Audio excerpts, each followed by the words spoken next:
Continuando este breve resumen sobre el contrato individual de trabajo para mis alumnos y alumnas del Instituto Profesional Los Leones, de la asignatura de Marco Jurídico para el Servicio Social, previo a la evaluación que van a tener, solo para poder reforzar, ¿no es cierto?, sus estudios.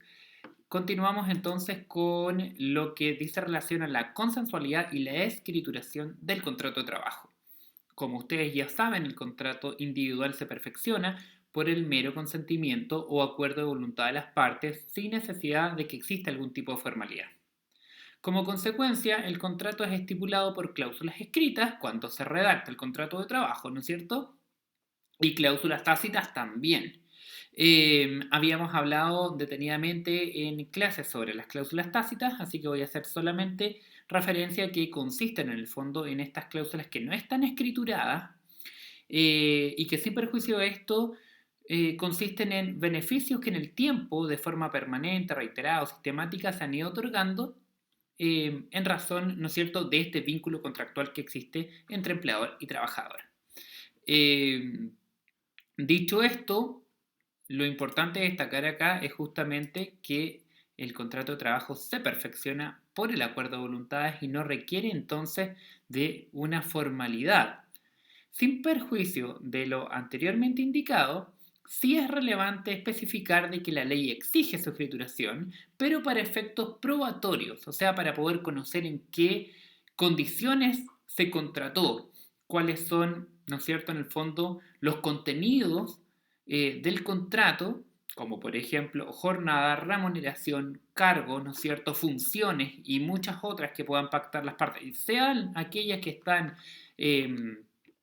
prescritas en el artículo 10 del Código del Trabajo, como las cláusulas permitidas, ¿no? Todas otras que las partes pactan y que no sean contrarias al derecho del trabajo o que priven, ¿no es cierto?, derechos que son irrenunciables por parte de los trabajadores.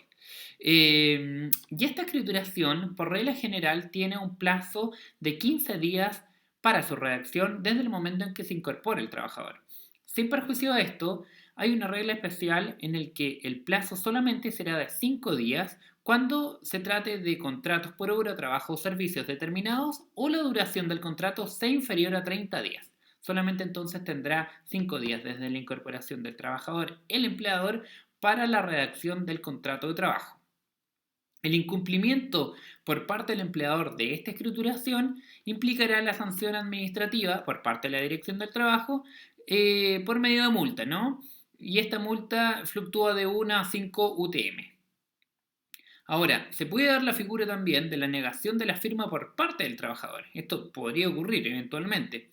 En este caso, se debe enviar el contrato, ¿no es cierto?, a la respectiva inspección, ya sea provincial o comunal, según corresponda, para que el trabajador sea requerido firmar. En caso de omisión, existe una presunción legal de las estipulaciones del contrato. Si el trabajador insiste en esta actitud, podría ser despedido sin indemnización. Existe de todas formas una excepción de que si es que se logra probar haber sido contratado en las condiciones distintas a aquellas que se consignen en el contrato. Eso sí. Así también, si es que el empleador no redacta el contrato dentro del plazo que anteriormente hemos indicado, el contenido del contrato, las cláusulas, serán aquellas que indique el trabajador, siempre y cuando sean razonables y lógicas, evidentemente. También es importante recordar que existe una obligación del empleador de que en el lugar donde preste labores o servicios del trabajador existe un ejemplar del contrato de este trabajador. Todo lo que está relacionado con la escrituración lo podemos observar en el artículo 10 del Código del Trabajo, por si quieren ahondar un poco más en este punto. Lo que vamos a ver ahora son las cláusulas mínimas, un tema que ustedes ya conocen por cuanto tuvieron que redactar durante el semestre un contrato de trabajo donde se tenían, ¿no es cierto?, que ver reflejadas las cláusulas mínimas y además dos cláusulas creativas, o sea, cláusulas en el fondo permitidas, ¿no?, que se pueden incluir en razón de lo que vaya impactando las partes. Las cláusulas de trabajo mínimas son aquellas que, como su nombre lo dice, no puede faltar, ¿no? Es el mínimo contenido que debería tener todo contrato de trabajo. No me voy a detener de forma tan minuciosa en cada una de estas porque las vimos de forma bien concienzuda, justamente en razón del trabajo que tuvieron que desempeñar. Así que las vamos a ir mencionando y la primera de ellas es, bueno, el lugar y fecha del contrato, importante, ¿no es cierto?, para saber qué tribunales serán los que conozcan, por ejemplo, de los conflictos jurídicos futuros que eventualmente vayan a tener empleador y trabajador. Sabremos entonces cuál corresponderá. La fecha del contrato, sumamente importante, vinculado también a el número 2 del artículo 10, que es individualización de las partes, indicando fecha de nacimiento, nacionalidad e ingreso del trabajador. Comúnmente el ingreso del trabajador está relacionado con la fecha del contrato y por ende podremos saber cuál es la antigüedad del trabajador en la empresa, cuántos años de servicio, ¿no? Bien digo, lleva trabajando en caso de que sea despedido por necesidad de la empresa. Doy ese ejemplo. Del mismo modo, las vacaciones que vaya sumando, ¿no es cierto?, en el transcurso de su tiempo en el interior de la empresa. También es importante la fecha de nacimiento, ya que tendremos que determinar con esta si es que el trabajador tiene o no capacidad para contratar. Ya veremos si es mayor de 18 años o también eventualmente podría estar en el caso de mayor de 15 y menor de 18, con las autorizaciones de aquellas personas que correspondan, y la nacionalidad también, porque es importante su determinación, ya que así como el artículo 10 tiene cláusulas mínimas, aquellas que no pueden faltar, cuando estamos hablando de extranjeros, ellos también tienen además cláusulas que deberían estar incluidas en el contrato de trabajo, más allá de las que estamos mencionando, como por ejemplo la cláusula de retorno o cláusula de viaje. Por ende, es importante saber también la nacionalidad del trabajador o de quien pacta en el fondo el contrato de trabajo, porque además otro de los elementos que podría haberse observado al momento de celebrar este tipo de contrato de trabajo con extranjeros sería que se lleva a cabo ante ministro de fe, ante notario en el fondo, puesto que es una exigencia legal, a diferencia del contrato de trabajo con un nacional que no requiere que sea celebrado en notaría. La determinación de la naturaleza de los servicios, el lugar o la ciudad donde se prestan también debe estar reflejado en el contrato de trabajo, es el número 3 del artículo 10, y se puede especificar una o más funciones alternativas o complementarias, lo que comúnmente denominamos la polifuncionalidad, ¿no es cierto?, que existe en la relación laboral.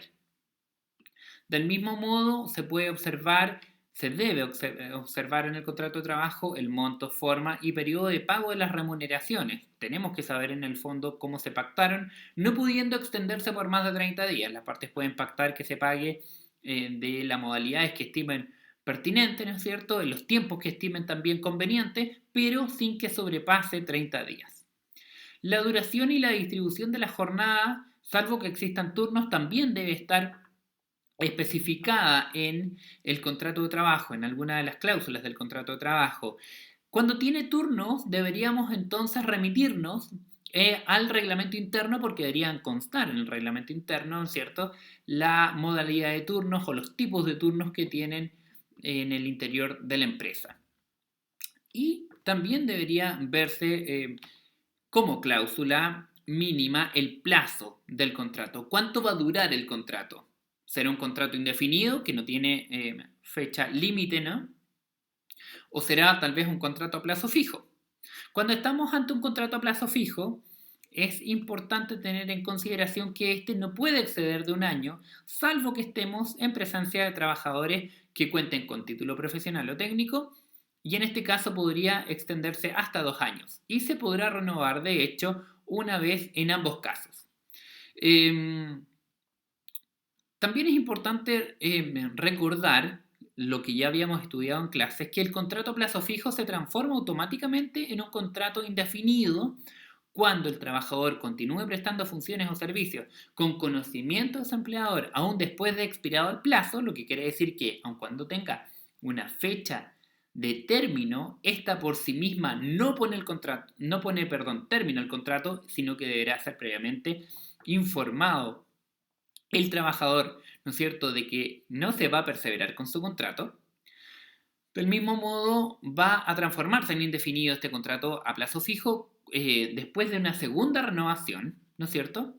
Es decir, en el fondo, cuando ya le hemos renovado el primer contrato, el segundo contrato, pero intentamos continuar, ¿no es cierto?, con este trabajador en esta expectativa de eh, perpetuar o no su vínculo laboral en el tiempo y tal vez a beneficio del empleador para no asumir un compromiso, ¿no es cierto?, mayor, extenso en el tiempo, se trata de, comillas, abusar, ¿no es cierto?, de esta situación, haciéndole ya una tercera renovación. Y aunque parezca que a todas luces, ¿no?, que el contrato sigue siendo un contrato a plazo fijo, en el fondo, por el solo hecho que la ley así lo manifieste, después de la segunda renovación, inmediata y automáticamente independiente de la letra del contrato, de lo que indique, ¿no es cierto?, el contrato de trabajo, se transforma en un contrato indefinido. Existen también cláusulas que denominamos prohibitivas. Y estas cláusulas son prohibitivas porque en el fondo pueden implicar la renuncia de derechos laborales. El artículo 5 del Código del Trabajo, específicamente en el inciso segundo, establece la irrenunciabilidad de los derechos laborales. Por ende, no podrían pactarse, ¿no es cierto?, cláusulas de este tipo, y si se pactan no tendrán tampoco mayor valor. Y también existen las cláusulas permitidas, que son todo otro tipo de pactos que las partes, ¿no es cierto?, empleador y trabajador, decidan incorporar al contrato de trabajo libremente. Por supuesto, todas aquellas que no sean contrarias a la ley.